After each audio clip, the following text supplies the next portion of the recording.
L'anneau d'Allah n'est pas fait pour être sur des pierres mortes, mais dans des cœurs vivants remplis de la lumière d'Allah.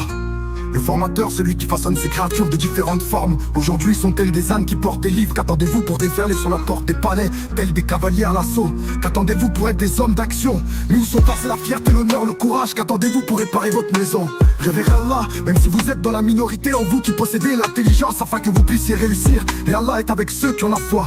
Le vrai dont l'existence est la seule véritable. Celui qui confère la suffisance et satisfait les besoins de ses créatures. Attendez-vous à un roi pour qu'il vous exécute par l'application de la loi d'Allah. Rappelez-vous de Moussa, de sa colère lors de son retour avec l'état de la loi, qui est plus injuste que celui qui dresse son ego tel un dieu à côté d'Allah.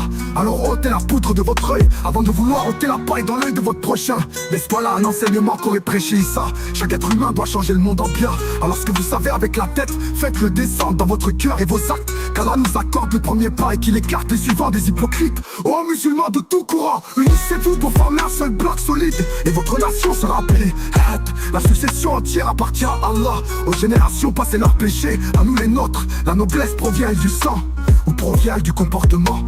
Allah connaît toutes les bonnes actions ainsi que tous les péchés. C'est du poids d'un atome, ou plus petit encore que cela. Que ceux qui inventent des mensonges sur Allah se préparent au baptême du feu. Qui est plus injuste que celui qui invente des mensonges et les attribue à Allah? Si vous vous détournez, c'est qu'Allah fait dévier vos cœurs, car il ne guide pas les pernicieux.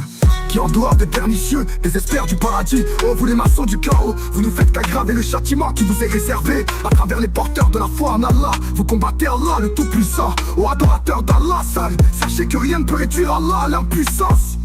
Pourquoi vous résignez-vous? Pourquoi baissez-vous les bras? Pourquoi confiez-vous votre intellect à des négateurs? N'y a-t-il pas une invitation à la rébellion contre les oppresseurs dans l'évangile qui vous protège, Allah ou votre armée? Et pour combien de temps encore? Si vous êtes porteur de la foi en Allah seul, tel qu'Abraham le fut, alors placez votre confiance entière en Allah. Si vous ne l'êtes pas, alors ouvrez le Coran et recherchez le vêtement de piété qu'Allah a rendu plus précieux que l'or. Allah est le vivant.